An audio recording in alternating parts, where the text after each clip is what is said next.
Hey, what's up guys, I'm Sarath here. Actually, early this month, I picked up two smartphones. One was the Redmi Note 4, which I reviewed on the channel about 2 weeks ago, and the other was the Redmi 4A, which I probably thought to use it as my secondary device. But after using it for a while now, everything has changed. As MKBHC said, cheap phones are getting good and good phones are getting cheap. That's exactly the case with the Redmi 4A. Yeah, I really want to talk about it. So with that being said, let's get started.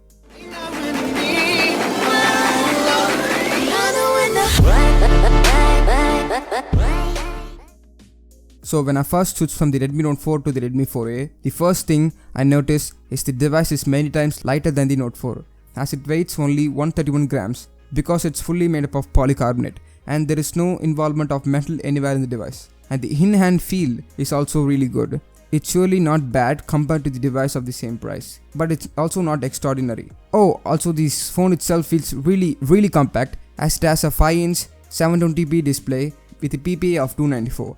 But in spite of just being only HD display, colors do pop up and it's vivid and vibrant. Have no complaints about the display considering its price which it sells at.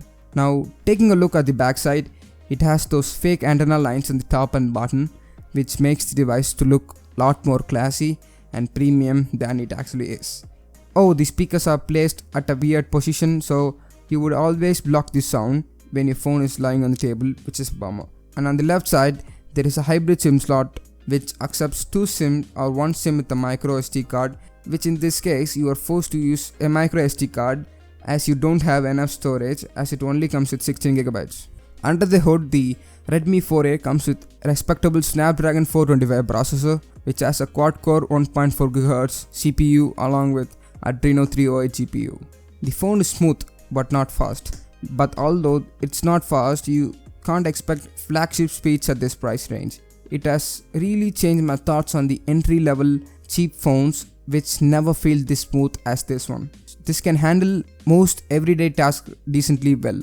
Though the app loading time is really slow, but it's acceptable looking at the price it sells at. Oh, it has also got a 2GB of RAM, so the multitasking was also decent, as it has around half the RAM left for you to use. The only place where the Redmi 4A falls is gaming. It really struggles when it comes to gaming. Don't get me wrong, the device is capable of playing low intensive games like Subway Surfs, Insanity with 0 lags, but it falls behind when you play big title games which you can never expect at this price range. Overall, the performance is decent and never a problem for an ideal consumer who uses the phone for calling and texting and sometimes playing some light games. But the only thing I missed switching from the Note 4 was the fingerprint sensor. Yeah, when I started using this one, I was constantly searching for the fingerprint sensor at the back, but now I got to use to drawing patterns, which was not a big deal breaker for me. Now getting into the camera, the 13 megapixel shooter can take quick shots and lock the focus on objects correctly with single tap. In outdoor situations, it captures most colors accurately, but there wasn't much detail. But the indoor shots with limited light looked blurry and distorted. Taking a look at the selfie camera, it has got a 5 megapixel shooter and also it can take decent selfies. Also it can be sometimes blurry, but you can't expect camera to be too good at this price point.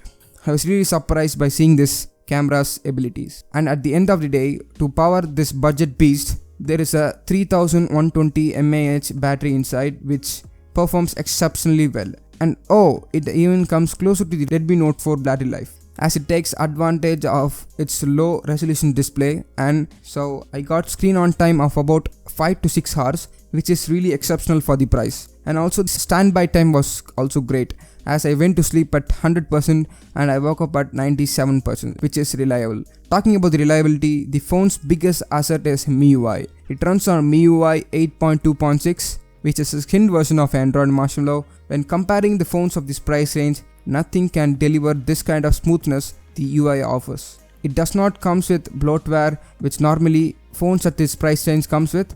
Though MIUI is a skinned version of Android, it offers some nifty little features like dual apps, which allows you to create and sign in into dual accounts for an app that includes WhatsApp, Facebook and more, and one-handed mode for easy access to all corners of the device, and much more to enhance the overall software experience. And the other features which you will only appreciate once using it. Yeah, I'll be uploading a full video focusing on MIUI features so stick around. Now finally talking about the availability, Xiaomi still runs annoying flash sales on me.com and Amazon exclusively on Fridays every week. The phone is available in 3 different colors. They are gold, rose gold and grey, and it retails at 5,999 INR, which is cheapest offering from Xiaomi. So wrapping up the video, the Redmi 4A has impressed me a lot considering its price, as it's the cheapest offering from Xiaomi, and I think it's worth the every penny you spend. Overall, it's great for ideal consumers out there who are looking for their first entry level smartphone. This will never disappoint them. So that's my take on the Redmi 4A. If you like this video, consider liking and subscribing. Thanks for watching. I will catch you guys next one. Peace.